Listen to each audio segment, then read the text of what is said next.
Curious if you have a relationship at all with Matt Corral, and also what do you like about the way he plays quarterback?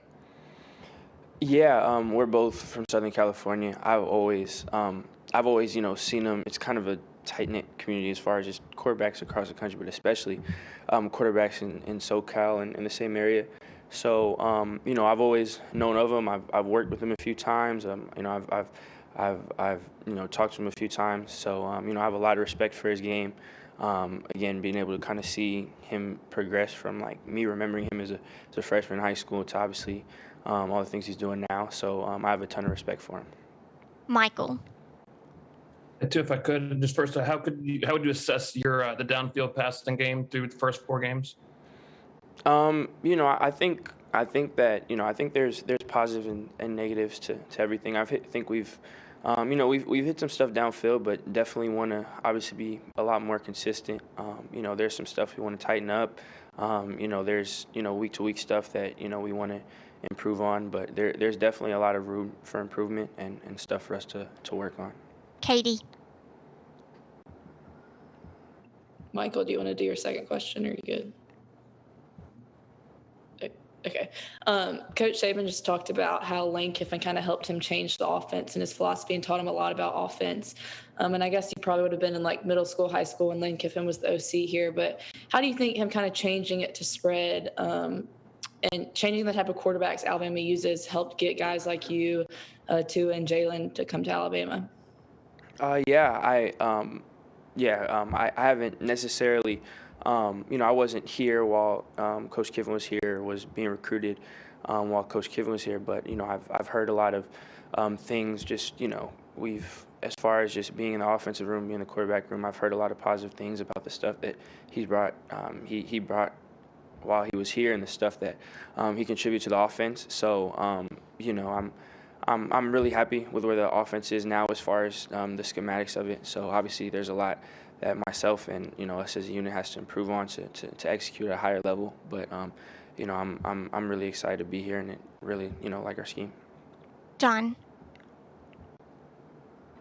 Bryce, if you had to sum the answer up, what brings all these Southern California quarterbacks to SEC country, which used to be I formation, 3 yards, caught a dust, and all that?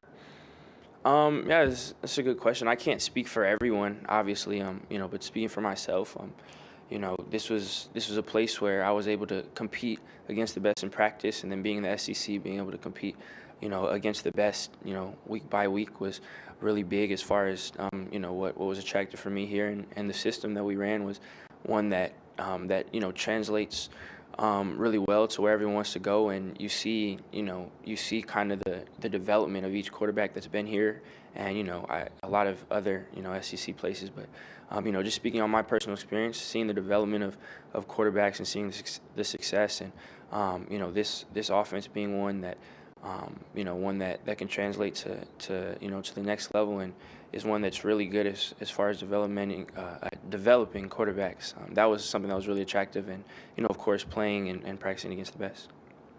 Tony. Given the way that you're able to kind of extend plays with your legs, do you almost like it or invite it when the defense blitzes you, as it kind of gives you a chance to kind of open up plays downfield?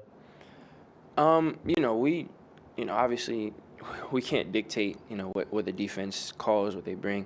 So, it's not necessarily a preference one way or the other. We just, throughout the week, we put a plan together of what we're going to do versus the different looks that, that we can expect. And, also there are rules that carry over from the off season that we implement for when things go we aren't able to account for everything, or we're faced with the unexpected. So, it's not necessarily it's something we can't control. So, there's really no good in me hoping someone, a defensive play caller does this or that. So, we have plans set in place for, anything we prepare for, and we just try to execute based off whatever we get.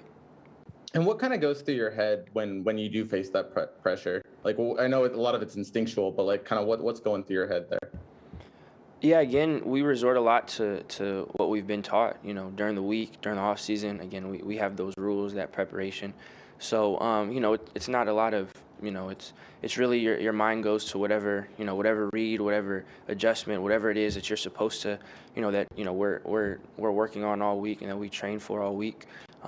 Whenever we get whatever look we get, your mind just goes to the practice reps and the reps of film and trying to figure out that answer.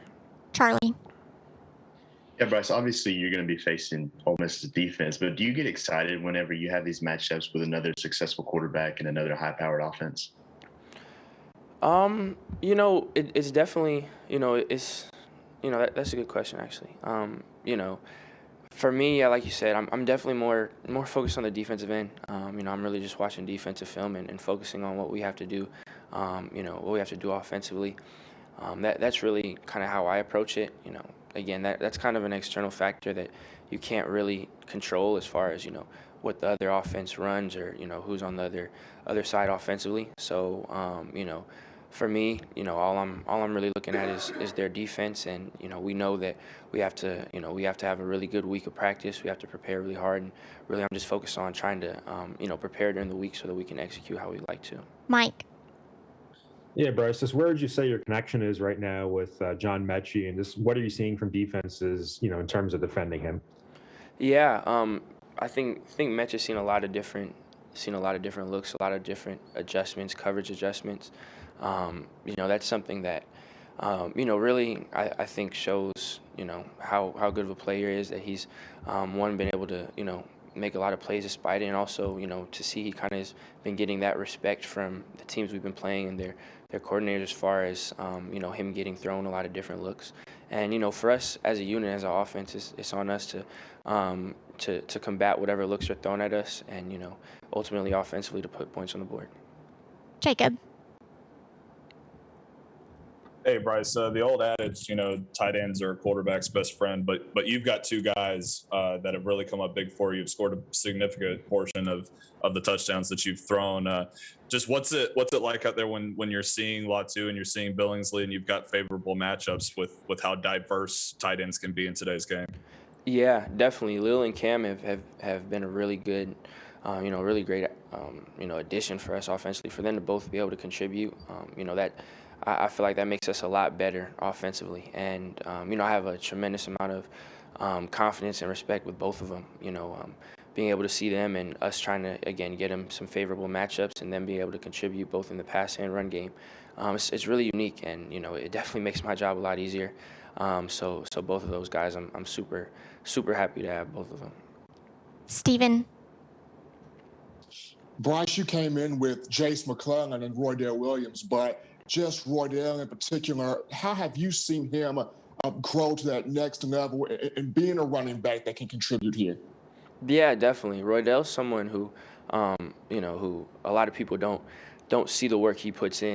Kind of with a lot of people, it's like that. But Roydell's someone who's always working hard in the weight room, always working hard in practice, always finishing every rep, and I think that really shows.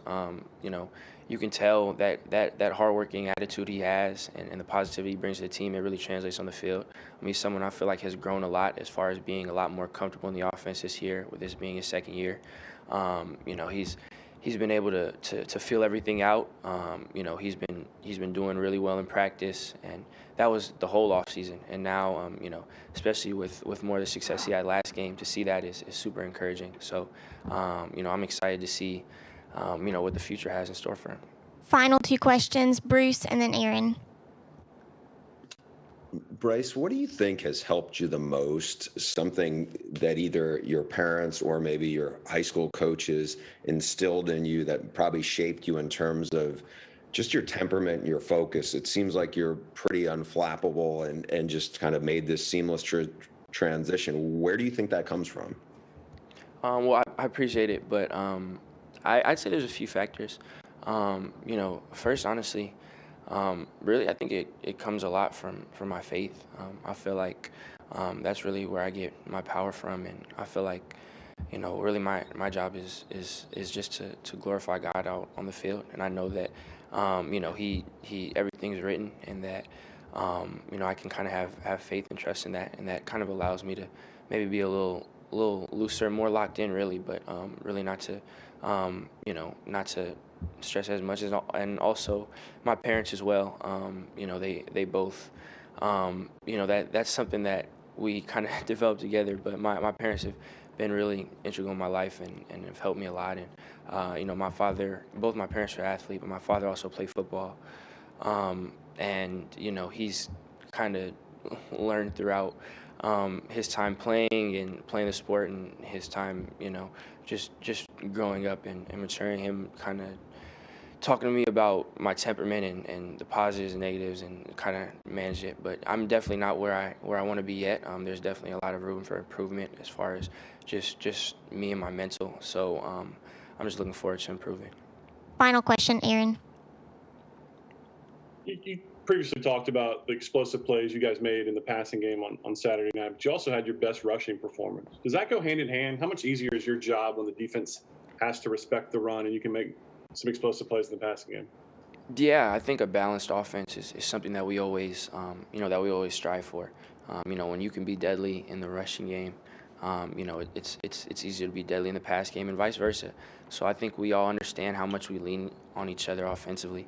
When we say it's a unit, it really is a unit. Every position, affects everyone else's. We all have to be in sync, and again, that balanced attack is something that we pride ourselves in, and something that we're still looking to improve on. So, we saw some encouraging stuff, and then again, some stuff that we want to get better at. So we just have to keep working and trying to perfect where we want to be at.